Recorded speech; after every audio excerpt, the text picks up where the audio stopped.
Now we're going to talk about critical race theory. So, how do we shift the lens through which we see the world? And how do we do it authentically? Well, I am sure that many of you have heard the term critical race theory.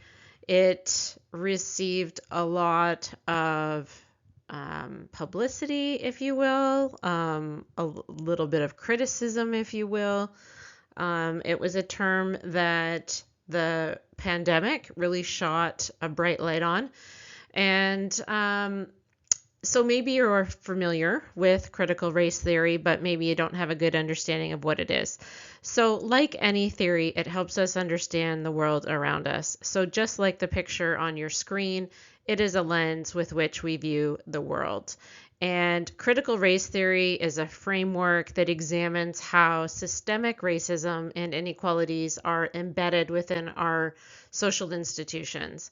And so it challenges us to recognize historical, cultural, and political forces that perpetuate racial inequalities in society.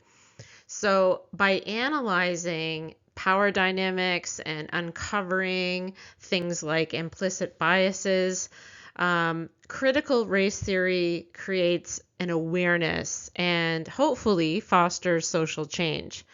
So, if we look at society through a critical race theory lens, then we see racism embedded into all of our institutions and social structures.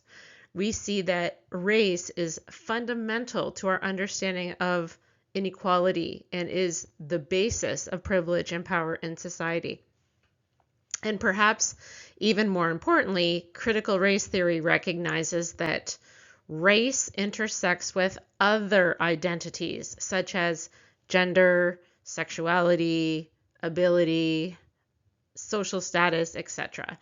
So, adopting a critical race theory approach to our digital landscape helps us to understand the forces that shape how we perceive, experience, and respond to cyber racism, right? Or racism online. Um, so that's really what critical race theory is all about. And it's really about highlighting the inequalities that intersect with those racial disparities that we just talked about. So, further to that, we have to recognize the value in diversity. And I know I discussed this in the last lecture, but when we work together with others, right? Studies do show the positive impact of diversity on team performance. And so when we are working with others, we need to think about, who is speaking, who is getting the airtime, right? Who is getting interrupted, whose voices are being heard, and who is being silenced. So when we work together in groups, we do need to embrace diversity, not just because it's the right thing to do, but because we know that the impact of diversity on team performance has very favorable outcomes. They create better projects,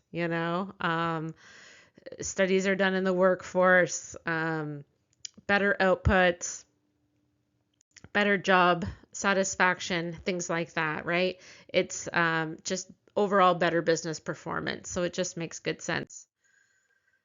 So we also need to have a voice and address any problematic or discriminatory behavior when we see it. We can also raise awareness. We can join a movement or get involved in our school communities where people are trying to make a positive change. There are many associations out there at this point in the course. You've probably heard of me talk about All Tech is Human. It is a nonprofit organization. Or there's the Digital Diversity Network, whose work aims to advance diversity and inclusion in media and technology. There are also hashtag block hate campaigns that encourage regulation to minimize the volume and the frequency at which online hate speech and racism is spread. But talking about it isn't enough, right? We have to move from conversation to action, right? So we really want to be an activist where we can.